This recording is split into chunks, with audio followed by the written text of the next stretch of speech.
Welcome to our Google Docs Advanced course. You're learning with Mo Jones, IT professional and educator. If you have not taken our beginner course, please feel free to do so. We covered 6 lessons. For the advanced course here, we'll pick up on lesson number 7, which is organizing a document. In lesson number 8, we will insert and manage a table of contents for a professionally looking document. We'll include some academic references as well. We'll also take a look at some advanced collaboration. And once we get to lesson number 11, we'll take a look at some advanced search and navigation. So bookmarks and internal links within our document. And then we'll spend some time just taking a look at some really nice tools to be able to use in Google Docs, such as translation and voice typing, citations in the dictionary, and my favorite, using the building blocks and these smart chips. I'll go ahead and share this file with everyone. This should be in the description, so please go ahead and grab this file. Go ahead and scroll through it. We have some different sections in here, different lessons that we'll be covering. So go ahead and open up that document and come right back. First part, we'll take a look at just some steps for organizing a document. So we'll be working with styles here, and I'll go back to my file. So just a quick note. So this file is shared. You'll not be able to edit it. So just click on the File tab and click on Make a Copy for yourself. And once you do that, you'll be able to edit the file. So I'll go ahead and just make my copy here. So here's my copy. Now I can go ahead and edit this one. Now I do have some styles in here. So as you can see, I have the title style in here. I have a few heading 1 styles in here as well. And when we turn on the tabs, we can see them kind of showing up here. So remember, when we use any of those styles, the headings or titles, they appear on the tab here as well. We'll see a little later how they actually show up on your table of contents. So we'll take a look at that. So right now it's a fundamental way to just organize your document. Now, as you can see, I have several in here. So what I'm going to do, let's just kind of see how styles work. So for this, this is the title style. You can see title here. This is heading 1. I'll go ahead and make this a heading 2. So I'll go ahead and change this to heading 2. And you can see now that I've changed this to a heading 2, we can see it's showing up here indented as well, right? Now, what I want to do, let's say for my title, I want a different, right? I just want a different type of layout here. So I'll change this to the Georgia font, and I'll change the color here. I'll go for this really blue. And then for all of my heading 1s, right? So what I would like to do is just go ahead and format this heading 1. And I want to go ahead and make a universal change to all of my headings. I want to change the color, the font, and the size as well. So it doesn't need to be that big. I'll make it 18, and I'll change the color here. I'll go for this orange, and I'll also make it bold, and I'll also change that to the Georgia font. So now, if I were to click on the styles here, I'll notice that I have an option here which says update heading 1 to match. So if I click on this option, this is going to convert all of these headings here to that format that I just specified. And that's a quick way. So you don't have to change your headings one by one. You can just use the update heading to match, whether it's a heading 1 or a heading 2 or heading 3. So I'll go ahead and click here. Let's see, I have other options in here. We can also save as our default style. So I'll go ahead and update heading 1 to match. And you can see all of my heading 1s now incorporating that particular heading. Well, for all of my heading 2s, I'll go ahead and modify this as well. And I'll also make this the Georgia font, and I'll make this a little smaller. And I'll change the color. I'm going to go for a, let's see, I already have orange in here. I'll go for a, let's see, a darker green maybe. Okay, so there we go. So now if I were to go ahead and click here, I can do the same thing. I can go ahead and update all of my heading 2s. Well, let's see if I convert this chunk of text here to a heading 2. Let's see. Now you can see my heading 2 has already been updated. So if I click here, all those changes that I have in here are actually saved. So those are just some quick ways that we can use styles.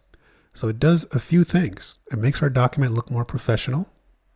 It allows us to just kind of have some nice uniform organization in our document. And the third bonus is we get a nice structure over here. And we'll see how we can use this as a table of contents later. What I'm going to do, last thing I'll do, I'll click on options and I want to go ahead and save as my default styles. And it tells me that all of my styles have been saved. I am good to go.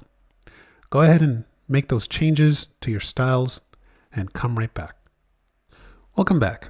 Well, we'll still visit styles a little more because for our next segment here, we want to be able to insert a table of contents. Now, just some notes in here. We've already completed a few of these steps in here. One thing that we can do is we can use collapsible headings in Google Docs. Now, I just need to make sure that I'm in page list mode. So if I click on the File tab here and I go to Page Setup, if I make this page list, let's see what this will look like. Okay. So I'll go ahead and press OK. And now you can see as I just kind of hover over these different styles here, I see a little collapsible heading here. So I can go ahead and collapse. And this is a really nice way. It allows us to view our document at a high level. So now I can see basically everything here on one screen. So it's kind of like a table of contents when you think about it. Well, let's see if I were to right click here. Let's see if I have the capability to expand or collapse all of those headings. And let's see, here I do. So I can expand all headings with the same style. And let's see if I can collapse everything. If I right click, I can collapse everything. So it's a really nice way because if I just want to work on one portion here, I kind of get everything else out of the way and I can just focus on what I want to here as well.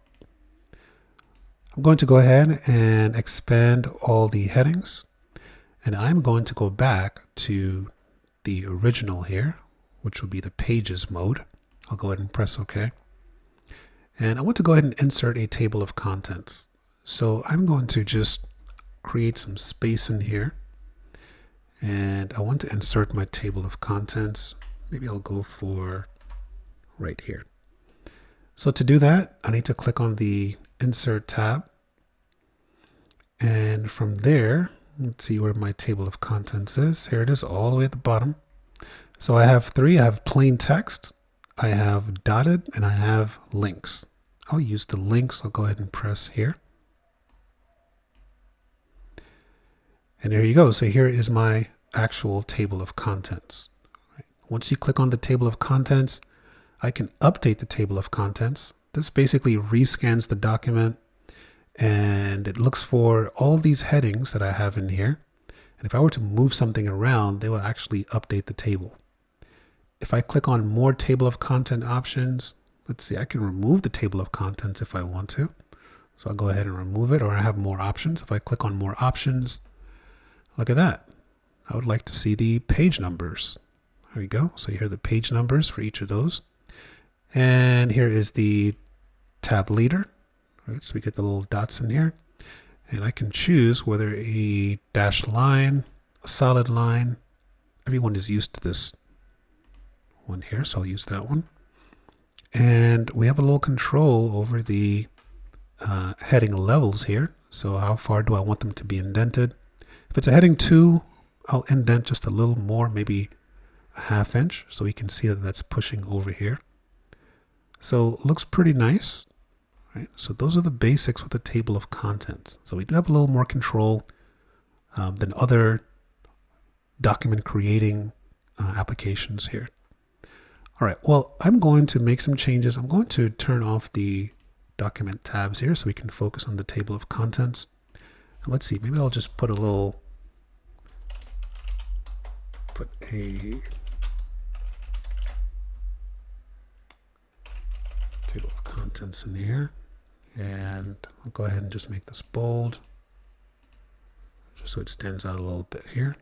And let's see, I'll press Control E so I can center align that text. Not working for me at the moment because I don't have these shortcuts enabled here. That's fine. I'll go ahead and just center it here. There we go. I'll center this too, my title. Make everything look nice and neat. So there we go. Here's our table of contents. Well, I'm going to make some changes. I'm going to bring some of these up here a little bit. I'm going to add another level, a couple of level 3s in here. So heading 3. Actually, I'm sorry, this will be heading 2. Keep it consistent. So for each section, we'll have heading 1, heading 2, and then maybe a heading 3 in here. Let's see. Let's go back up just a little bit. Okay, so this one could be a heading 3. Just want to see if it appears on the table of contents. Right. So I'll scroll back up to the top here. So I should see a change. I'll go ahead and click on the table of contents here, and I'll go ahead and update the table of contents. So you can see it's already giving us or showing us the change here.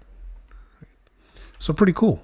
It's dynamic. So we just need to go ahead and refresh as we make changes to our document, as we continue adding different headings in here as well.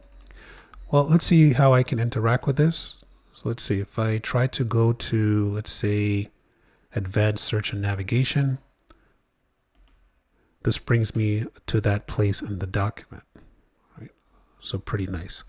Let's see if I go to pageless mode, if this is provides a simpler way to interact with it. So I'll click on page setup. Let's go to pageless and press OK. And no, you still kind of have to hover over it to select it. Let's see if I hold on the Control key and just simply select. No, that doesn't work. So we have to click on the table of contents to activate it, and then go ahead and click on the actual place in the document where we want to go to. What's really nice is when we convert this to a PDF, this is all clickable. So it's just a single click, and this will bring you to that place in the document. So that is the table of contents. I'm going to go back to the pages orientation here, and I am good to go. If I click on the File tab and click on Print, you can see as a PDF, this is what it would look like. And you can see it's already wants to actually just click on these different links in here, which is pretty cool. So that is the table of contents. So again, it's going to rescan the document. Even if I were to move chunks of text around, it will reshuffle and recreate the table of contents for me. So that completes lesson 7 and number 8. You can see how they're kind of tied to each other. Let's go ahead and move on to lesson number 9. So we'll insert some academic references.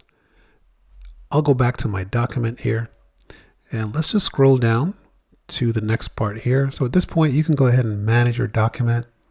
So my content was pushed down to the next page. That's perfectly fine.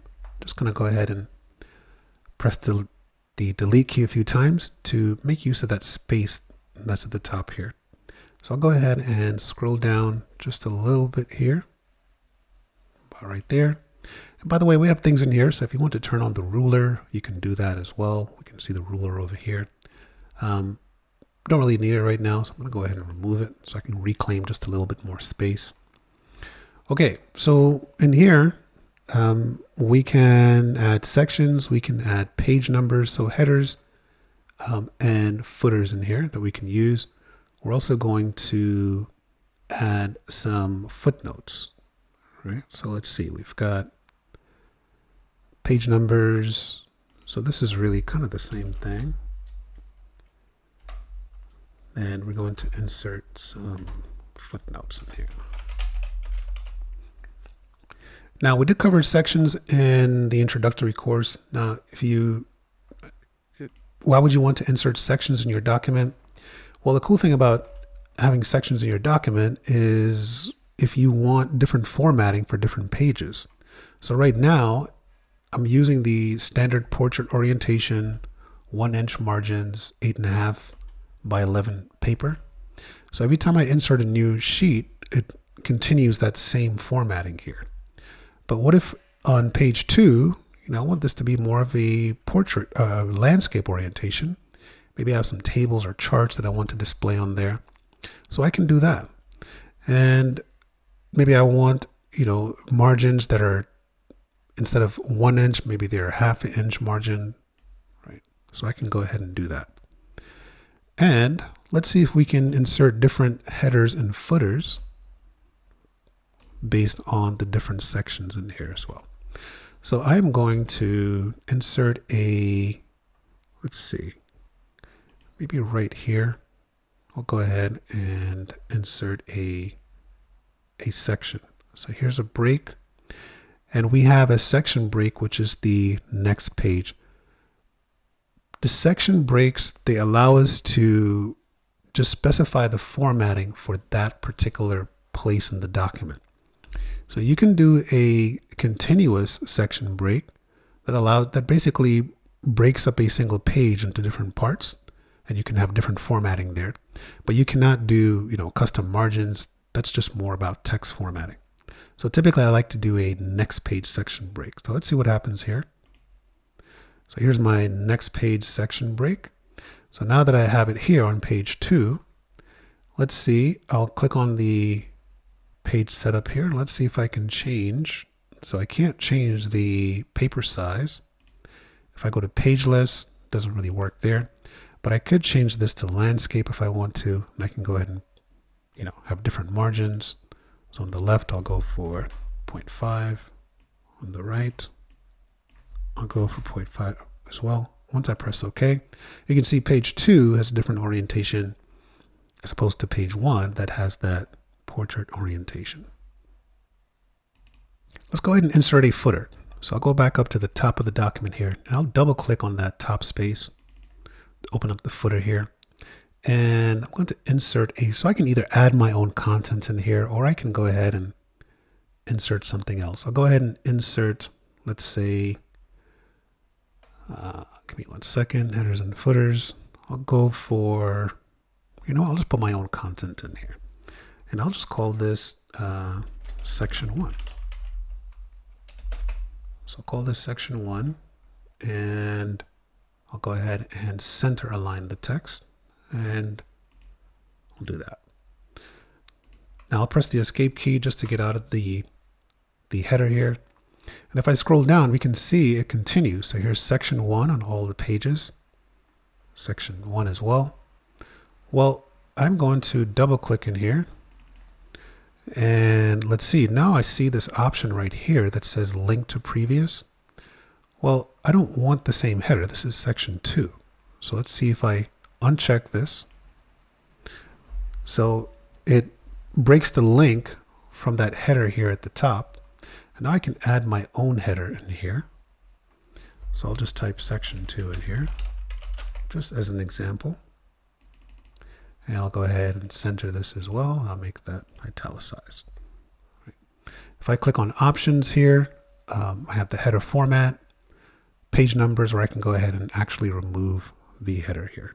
If I click on header format, as you can see, now that I have sections, I can apply the header and footer to just a particular section, not just the entire document.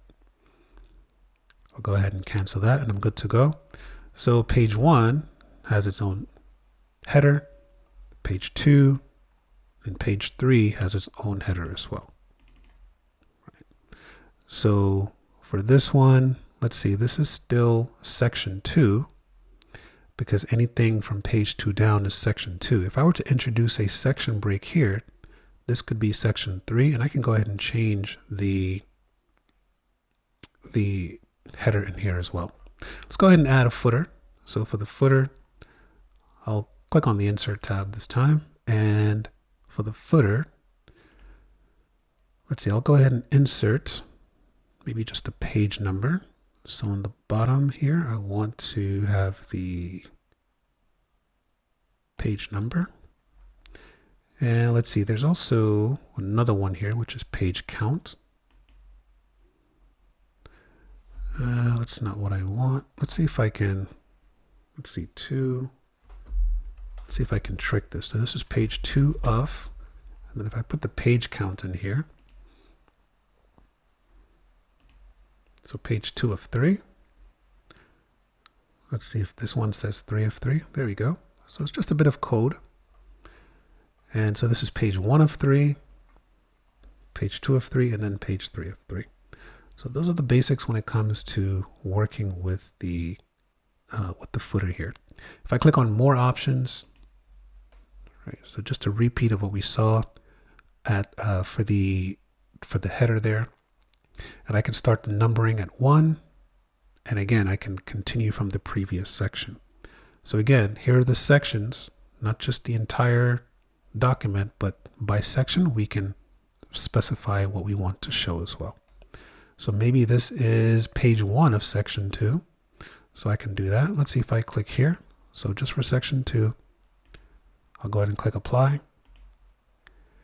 And this one says page 1 of 3. No, it doesn't make sense. I'll go ahead and undo that.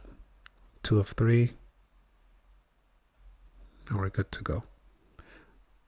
All right. So just a few ways there that we can insert a custom header and a custom footer. In continuing with lesson 9 here, academic references, we have footnotes. Now, footnotes is a really nice way to let your reader know that you have provided a note that gives more context to a place in your document. So the footnote, you'll see a small indicator here, for example, the number 1. And towards the bottom of that current page, you'll have the details in here for that particular footnote. So I'll go ahead and add a footnote here. So I'll place my cursor where I want the footnote to be, and I'll click on the Insert tab here, or Insert, yeah. And here's the footnote. So I'll go ahead and click on Footnote, and you can see it does 2 things. Right here, we can see that number 1 indicating that there's a note, and down here is the actual footnote. So now I can go ahead and add my content in here. So I'll just go ahead and say footnotes.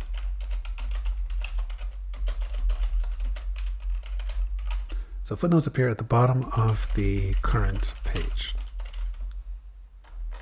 Right. So they're going to appear at the bottom of the current page in here. Now I can also add a link in here if I want to.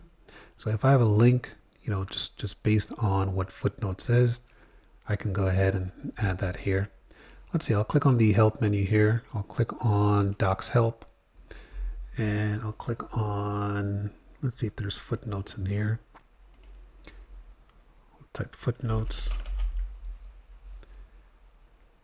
And here we go. Same thing. Let's see if I can get a link to this article.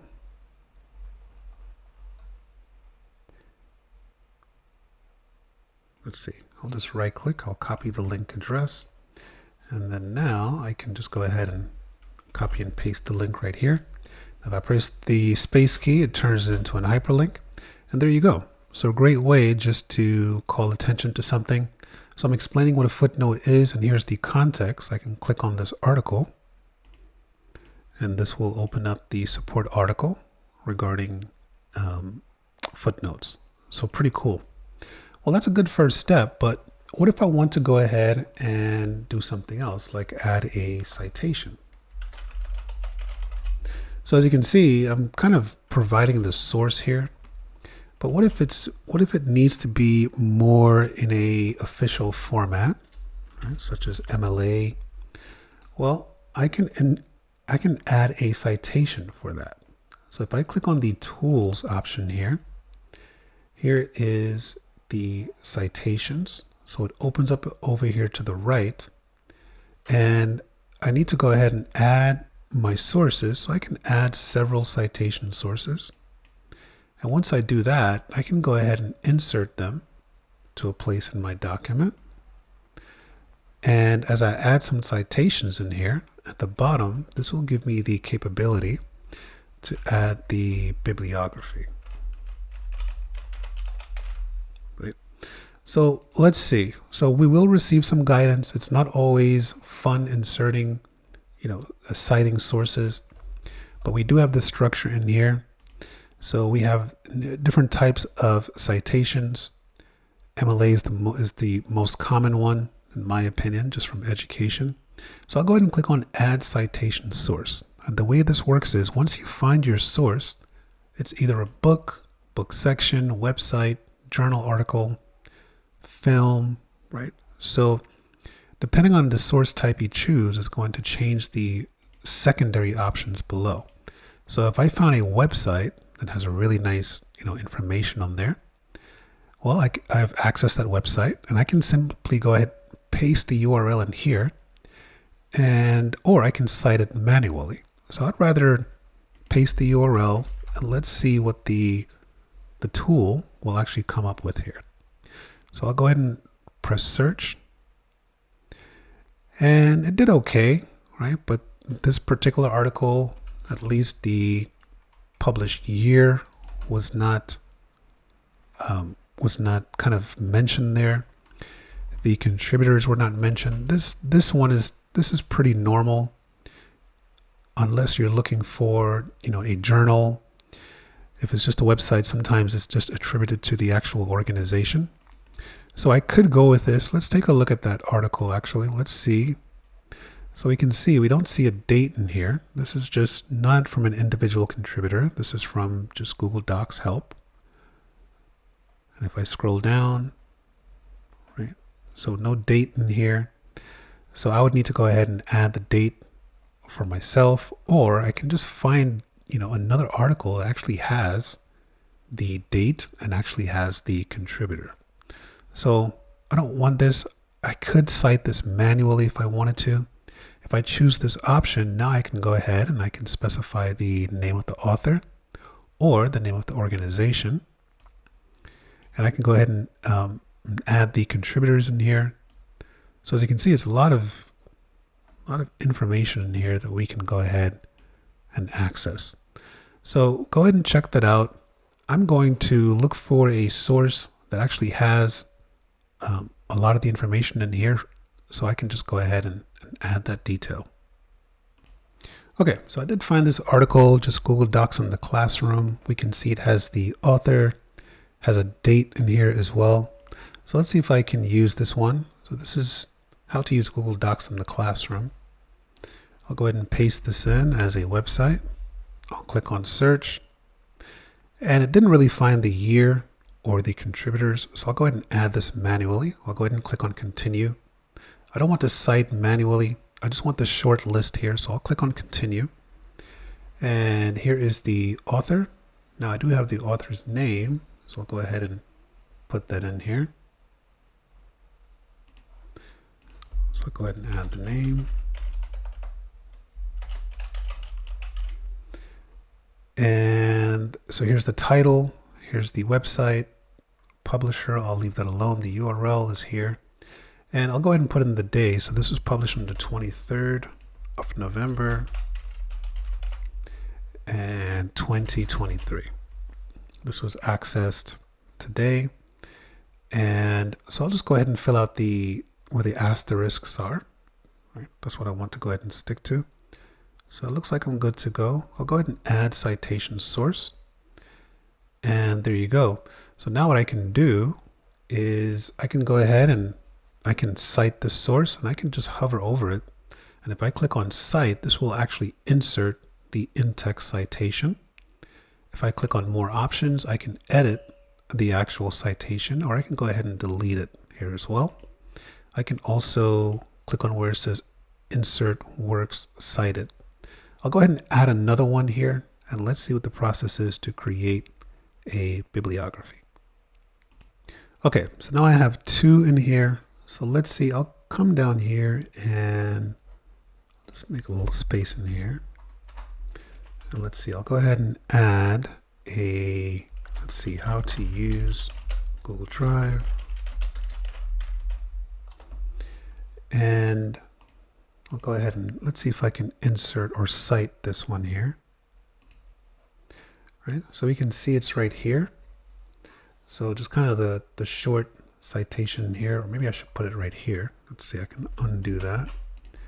And I'll go ahead and, so I would typically just add some text down here, but I'll go ahead and add the citation here. So I'll cite Brett Beatty here, and there we go. Now I want to go ahead and insert a bibliography here, or I can say works cited. Now let's see what happens if I click on insert works cited. And let's see, so actually it has works cited for me already, so I can go ahead and delete this one. So here's the first one, so it's nicely cited here. Right? So information exactly where and how to get there. And let's see, I'll go ahead and dismiss this here as well. And I am good to go. All right. Now I could add, the page number in here if I wanted to kind of just link to that place in here as well. But I am good to go. Right. So again, just adding your citations, and then you can either insert the citation at a place in your document, or you can just go ahead and insert the works cited here as well. So we are good to go.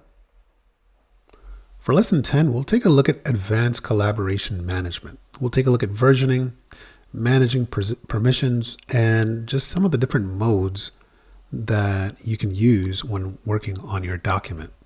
I'll go back to my document here, and here's our section for advanced collaboration management. Now, if I click on the File tab here, I am going to go to version history. And right here, once I click on version history, this allows me to see the version history. It will appear over here on the right, and I can restore to an earlier version, or I can go ahead and rename or name the different versions as well.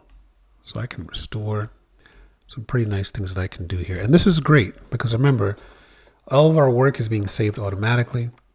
And so if you want to be able to access the version history, we can do that. I'll go ahead and click on version history here. And this is showing me the current version. So I can see I have my table of contents in here. I have my footnote in here. And here's my little image that I inserted here as well. Now, if I go to the revision before, here's the state of the document as of that timestamp. So let's see. We can see the table of contents here significantly. Well, we have some, looks like we just have some revisions here. And okay, so once I click here, I can restore this version. This will actually make this the current version. Now this one, if I take a look, so I do have my footnotes in here, but I don't have that image that I inserted. If I go back to the first version of this file, you can see we do not have the table of contents in here. And of course, no citation and no images as well. Well, I want to go ahead and rename this very first one. So I'll click on the more actions here, and I'll click on name this version, and I'll just call this original. Let's see if it will allow me to do that. And it does. All right. This one, I was able to, I'll call this TOC. This is when I inserted the table of contents. And let's see, for this one, I'll leave this one as is. So now just by naming it, it makes more sense, and I can go ahead and restore to another version. Well, let's see if I restore to the original version. Let's see what happens to the other versions. Your current document will revert to the version named original. I'll go ahead and click on restore. And here we go. So here's the original state of the file before we made any changes or added any styles in here. Well, let's see if I can go back to the other version here. Okay, so here is the other version. So it does not delete the version. It basically just pushes it down, right? So it pushes it down. So it promoted this version to position 1, or made a copy of it and promoted it to position 1, and it pushed this version down to position 2. So I'll go ahead and restore this one, which is the current state, the most recent update. Yep, there we go. I'll click on restore this version, and I'll go ahead and accept this here. And there you go. So that's a pretty nice tool, because I know the question is, if I restore an earlier version, will that delete the current version? You can see, no, it does not. It allows us to, I was able to go back and forth here as well. So that is versioning. Now let's talk about setting and managing access permissions. So we can click on the File tab, and we can actually share the file here. So we can share with others, or we can publish this to the web. Either way, it generates a type of link that can be accessed. And we need to specify the type of rights that we want to designate. Well, if I've already shared this, well, what I can do is I can go ahead, if I click on this share icon here, basically it's going to open up this dialog, and this will show me all of the people that currently have access. And for example, and here we can see the type of access that they have. So it's a matter of step 1, clicking on that share icon. And then step 2, we can go ahead and change the rights or the permissions for one of the people that has access to this particular file. So we can change it from editor to viewer, right? So they can only view the file. Or if you want to remove the access, this is a big question all the time. How do I just remove the access? So right here, everything is right here in one place for us, which is pretty cool. So we can do that for each individual person that we have actually shared the file with. So that is how we can go ahead and specify the permissions or remove the individual access. You also will just want to be cognizant of how you're sharing the file. So the safest way is just to share it based on email address. So you can see the general access here is restricted. So only people with access can open it. If you do share a link, so the second option here is anyone with the link can access. So you just want to make sure, again, the safest way is just to share with individuals. Go ahead and add their email addresses in here. And then if you're sharing, let's say with inside of your organization, then you can send a link during a meeting, during Google Meet, or another virtual platform as well. In this segment, we'll take a look at some advanced search and navigation. We'll introduce some navigation items in addition to our table of contents and our tabs as well. Now, I'll go ahead and take a look at some of the search options, in particular, find and replace. So if I click on the Edit tab here, at the very bottom, I can see here is Find and Replace. I can also press Control H, and that will open up Find and Replace for me. If I want to perform a generic search, just search, I can use Control plus F. That will allow me to search for a specific term throughout the entire document. So I'll go with Control F first. We'll open up the Find dialog, and then we'll have the capability to convert it into a Find and Replace. Here's what the Find and Replace looks like. Good. So you can see I already have a search term in here. So go ahead and delete this out. Right. So we can keep it simple, just do a basic find and replace. Down here on the bottom, we have some more complex search options. Most of these only work for Google Sheets though, so some of these will not be available for Google Docs. We can click on Help, and this will open up another dialog box for us. But for right now, I just want to go ahead and do a basic search. So I'll press Control F, and I'll go ahead and enter my search term. So I can go ahead and enter any term that I want. So you can see it can be an entire part of the text or part of the text, and it shows up here. Now I can navigate, or I can just press the Enter key, And this will navigate to each instance of that search term that I've entered here as well. I'll go ahead and change this to search so we can see we have the phrase search 3 times in my document here. Here's the second one, and then here's the third one down here. Well, what I would like to do is replace that search with, let's say, lookup. So I'll click on the more options here. Here's the find and replace dialog. And in here, I'll just go ahead and enter my lookup. And I can either replace just the current instance of it, or I can replace all instances of search to lookup. So this is a great way just to make changes or to clean up. Maybe we have some weird characters in here. I'll go ahead and click on replace all, and I'm good to go. So you can see it's been changed to lookup here, and my table of contents also should show lookup as well.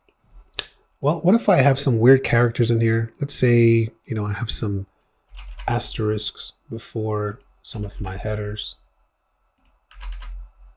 like that. So if I want to get rid of them, I could do this manually, but I'll go ahead and see if I can replace all of them here. So I'll just type the asterisk in here, and I'll go ahead and replace all of them with nothing. Let's see if I leave that blank, what will happen here. I'll go ahead and click on, let's just replace this instance and see what happens. So we can see it worked. It just deleted those 2 spaces that were taken up by the asterisks. So I'll go ahead and click on replace all. So that's a nice way just to go ahead and clean up your document.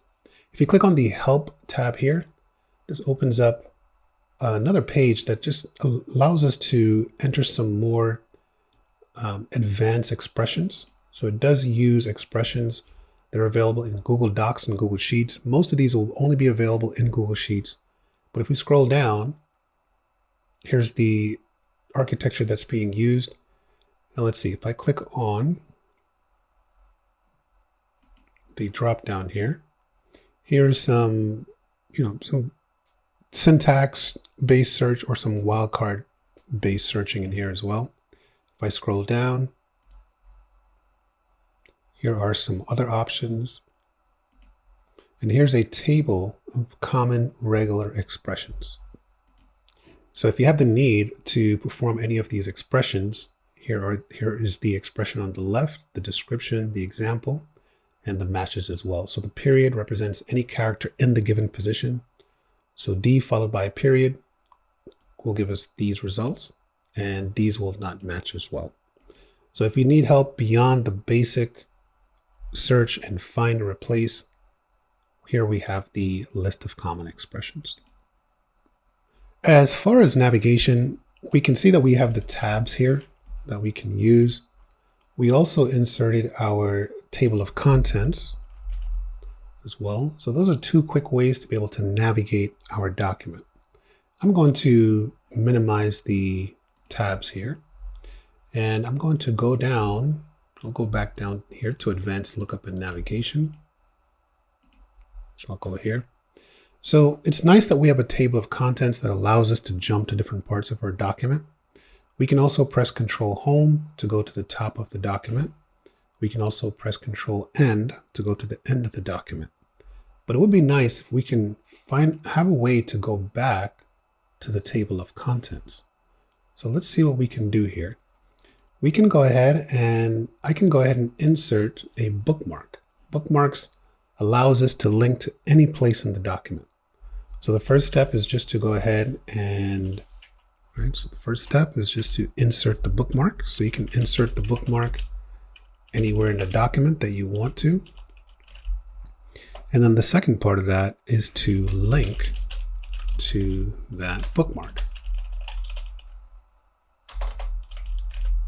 Okay. And then of course you would need to go ahead and find a place to show your bookmarks. So we're going to insert them, link to them, and show them. Maybe a small table that we can use to, just like a little reference table here as well. Okay, so what I want to do, I want to go ahead and utilize bookmarks and internal links. So I'm going to go back to the top of my document here. And I can add a bookmark, let's say right here for my table of contents.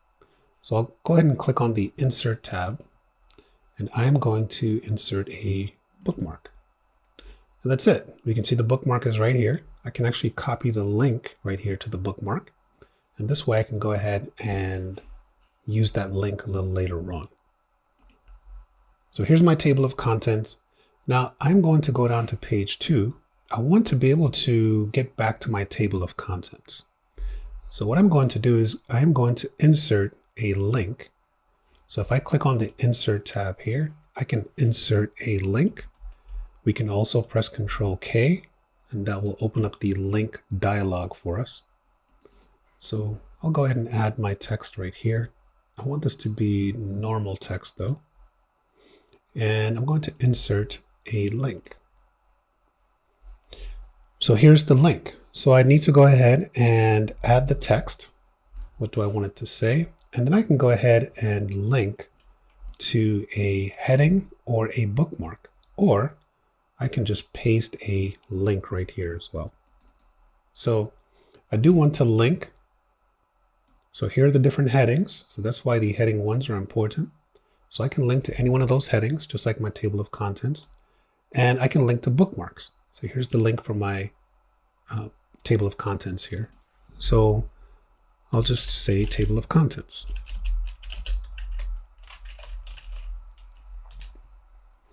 And I'll go ahead and click on here. And there you go. So here is my table of contents. So now if I click on it, I can go right back to my table of contents. And then I can go ahead and use my table of contents to go back to that particular section. So that's a nice way, right? So that's how bookmarks work. We can bookmark to any place. Now what I'd like to do is to have this available at the top of every page. Maybe I'll align this to the right. Right? So this will be my table of contents. Let's see if I can copy. Let's see if I can copy this and paste it to another page here. Let's change this to normal text. I don't want to do that. All right, let's right click and see what options we have. So we have paste. So I'll go ahead and paste. And it doesn't put it there. I'm going to make a little more space here to put that. So I'll right click and I'll click on paste. Here's my table of contents, and it does preserve the link. Right? So I can just go ahead and click on the bookmark. It brings me right there. And I'm good to go. I'm going to update my table of contents here. There you go. The page numbers are showing now. And I'll go back down to page 3. So we can see all of my pages now has a quick way to get back to the table of contents. So now it's truly a navigable document. So we can link to places inside of our document. Now, as you can see, we can link to the table of contents. I can also link externally. So if I wanted to add a link here, I'll just say link to Google support. Actually, I'll leave it here. I'll go ahead and press Control K. And I'll type in support. And right here, I'll put the actual URL. So support.google.com. And let's see, I'll go ahead and click apply. And let's see if this link will work for me. There you go. And there's the help. So pretty cool. So those are different ways we can link. So we can link to either a heading inside of the document, or we can link to bookmarks that are inside of the document as well. We can also link to external sources, in this case, like a website, which is pretty cool. Let's see. And I think that's it. So now I can pretty much go back and forth. If I don't have the tabs turned on, sometimes we can gain some more space by turning the tabs off. Now I can pretty much navigate my document, go back and forth regardless of the page that I'm actually on. Let's take a look at some modern tools in Google Docs. We'll take a look at some of the different tables, building blocks, smart chips, and we have translation and voice typing as well. I'll go back here. I'm going to insert a page break. So I'll press Control Enter. Just want some space down here, and I'll move my works cited down here just a little bit. Just want to make some space to add some content. I could just to remove the works cited, but I'll leave some space here as well. Now, what I would like to do, if I click on the Insert tab, here's where we can find some really nice tools such as smart chips, dropdowns, and we also have what's called building blocks. So these are really nice interactive fields that we can add to our actual document here. So let's see, I'll go ahead and insert. I'll start with, okay, so we have smart chips. So this is pretty cool. Right? So smart chips basically gives us some interactive elements that we can work with. These are equivalent to fields in Microsoft Word. So if I just want to enter a date field here, I can click on date, and it's asking me to put in a date. So I could put a date in there. I could also go ahead and set the time if I want to. Let's say this was on the 3rd at 8 a.m. You can even set the time zone. I'll go ahead and press OK. And that's it. So nice little field here. I can go back in there and I can go ahead and change the date if I want to. And so it's a pretty nice tool. Right? Now, if I want to maybe, instead of, adding the content right away, I may want to go ahead and do something like just put a placeholder so that whoever is using this document, they can put in the actual date. So let's see if I can delete this one. I can. I'm going to click on Insert again, and I'll use a placeholder chip this time, and I'll go ahead and click on Date. So you can see it just leaves the date there, and now we can interact with it. I'll go ahead and press the Enter key. Looks like I'm frozen here for a little bit. There we go. And I'll go ahead and insert another smart chip. So this one will be for a person. And I'll keep on inserting a few more, right? So I'm just collecting information. I'll go for, let's say, so I have a date, the person, maybe a placeholder. And then I'll go ahead and insert one more. This will be for any type of file for reference. So there we go, right? So pretty nice. So now I can come in here, I can fill out this information. I can go ahead and put in the date, right? So maybe we're just collecting information. I'll put in Friday the 7th, put in a time as well. So let's say 10 a.m. And I'll go ahead and press OK. I'll click on the person here to add a person. Okay, so I can search my contacts here. So I'll go ahead and add that. As far as a place, right, we can search for a place. So this is pretty cool. I'll search for M&T Bank Stadium, Baltimore, Maryland. I'll go ahead and add that here. And you can see it's pretty nice. So it just kind of opens up the little preview here. If I hover over it again, it gives me the preview. And I can actually click on preview here, and this will open up over here to the right. So it's a pretty nice way to just kind of modernize your document. I can go ahead and zoom out, zoom in, and here's basically the Google result for the Baltimore Ravens home stadium there. So pretty cool. What about a file? So if I want to go ahead and add a file for context, I can search for a file. I'll try this one. Okay. So as you hover over it, you kind of see the preview of the actual chart. Here's the preview of the email, right? So I can send an email right there, or I can go ahead and send a video invitation or send a message. So those are smart chips, so pretty cool. Now, what if I have a list of tasks I can go ahead and insert some drop downs in here. So I'll go ahead and add a drop down. Now, this is pretty cool. So I have some preset ones in here, such as project status or review status, right? So I can go ahead and use these if I want to, or I can go ahead and create a new drop down if I want to as well. So these are actually in here for us to be able to use. So I'll go ahead and enter a few tasks here. So let's see if I can, give me 1 second here. Okay, that's fine. I'm going to go ahead and just add a task. Maybe I'll go for a bulleted list. Let's see. I'll go for a bulleted list here. And this will just be task 1, task 2, and then task 3. Then I'll just make some space over here. Let's see if I can insert that drop down right here.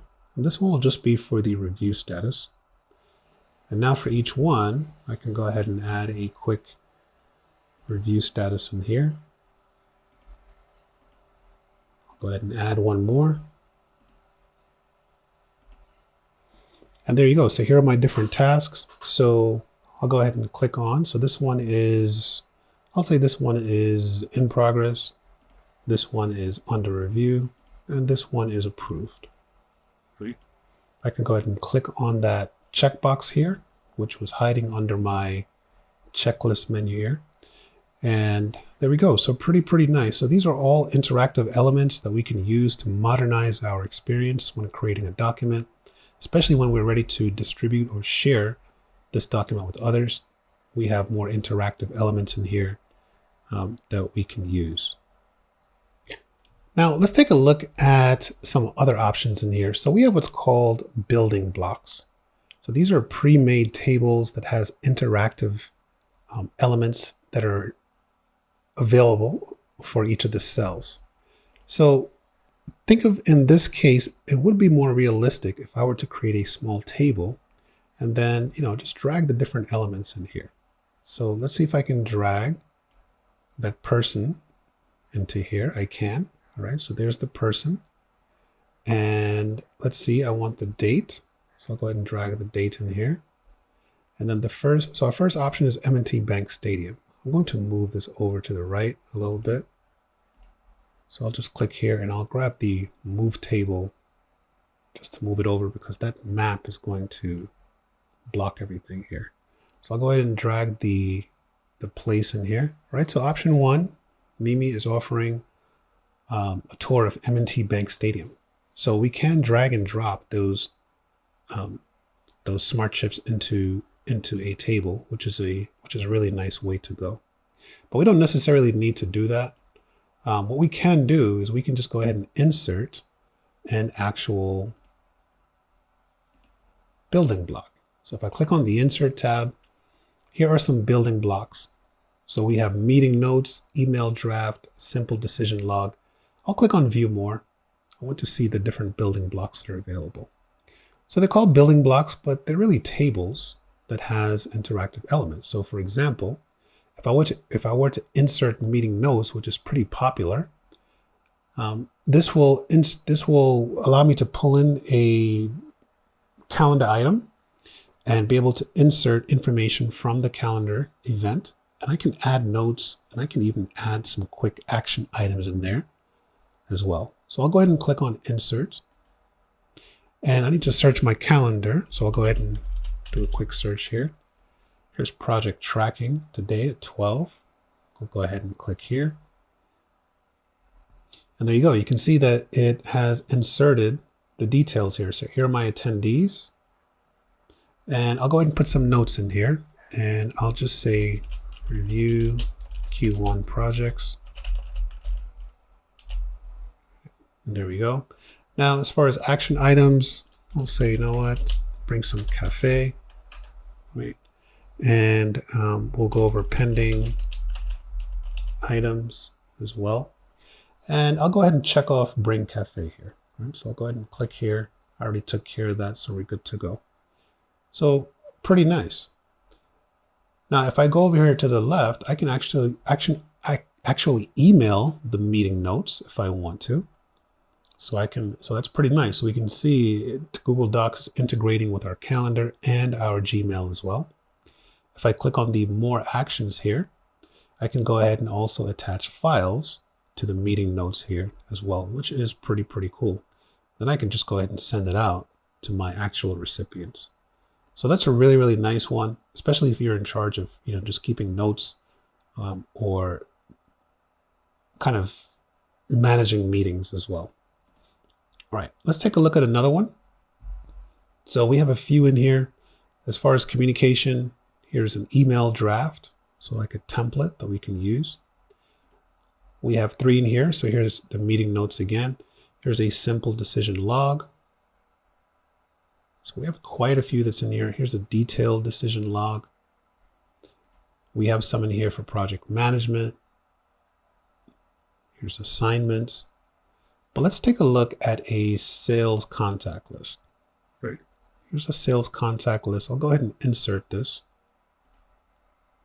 Here's my sales contact list. And let's see what I can do with this list here.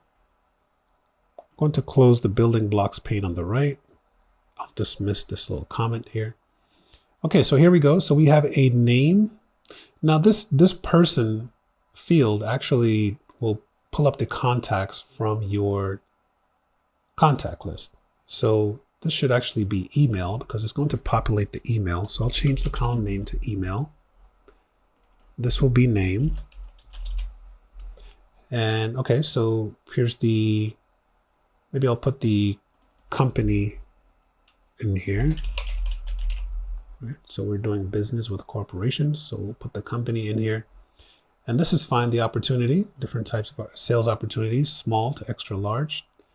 The stage, so what stage are we at in terms of closing the deal? A couple in here. And then we have another one here for file. So this is notes. I'll go ahead and change this one actually. And I'll say, you know what, let's figure out the last time that we made a contact with this prospect here. So I do need to change this. So these are expecting files. So I'll go ahead and delete these. So again, these are just smart chips that are in a table, but this is pre-built for us. Now, this column is still expecting files in here. So I need to go ahead and change that to dates. So I'm going to right click on the table and lots of table stuff. But if I scroll down to the bottom, here's the table properties. And I just want to format the type of data that is expected in that last column. So I'll right click, here's table properties. And if it doesn't open up to the column, we can just expand the column here. So this is relative to the column that we're working with. So notice the stage column uses dropdowns, opportunities uses dropdowns. This one is still expecting a file. So I'll go ahead and change this to date. And now I can go ahead and insert my placeholders for dates in here. Remember, we can copy and paste it as well. So I'll go ahead and copy that to the clipboard, and I'll just paste it a few times here. So pretty cool. Now, if I were to insert another row to the bottom to add another prospect in here, another sales contact rather, well, let's see, is it going to carry over our 4 interactive columns here? And they will. If I just press the tab key here, that inserts another record, and we can see it carries over all the data for us, which is pretty cool. Right. I'll go ahead and fill out this first one. So there we go, Mimi J with MJ Consulting. This is a large opportunity, and we are under the follow-up. The last time we contacted was on the February 3rd. So we're good to go. So that's a really nice use of a building block. Welcome back. Well, let's take a look at one more tool here. If I click on the Tools tab this time, there's a few options in here, but I want to go ahead and take a look at the voice typing option here. There's also a shortcut to pull this up. So this is Control-Shift-S. And this is a pretty nice tool. So this will convert our speech into text. And let's go ahead and give it a try. Let's see how this will work here. I'll go ahead and go down to my last page here. And I'll go ahead and insert. Yep, so I'll go right there. I'll click on the Tools tab and I'll click on Voice Typing. Now, when you run it for the first time, it does ask you to just grant permissions to use your microphone. So I'll go ahead and click here where it says click to speak. And let's see, I'll go ahead and just add some text in here. In this course, we took a look at some advanced features of Google Docs. We were able to create styles, period, next line. We're able to add and manage a table of contents, comma, insert academic references, comma, and explore advanced collaboration options, period. We're also able to integrate document navigation and explored some of the more modern tools as well, period. At this point, we are checking out the speech-to-text tool, period. Okay, so that was pretty cool, right? So we're able to give it some other commands like go to the next line, add a period, add a comma. Let's see, I'll go ahead and just make some corrections here. Right, so not bad. It works a lot better than some of the other speech-to-text tools that I've used here as well. So really, really nice. Let's see if I click on, here, I can change the language. Yeah, I wonder if this is the input language. This is most likely the output language. Okay, so it's a pretty nice tool. So this is the actual spoken language. If I do change this to another language, it will pick up on the language that I'm speaking and actually convert it. So if I tried to change this to Spanish, for example, and as I talk, it does not convert my speech into Spanish. It's just outputting English there.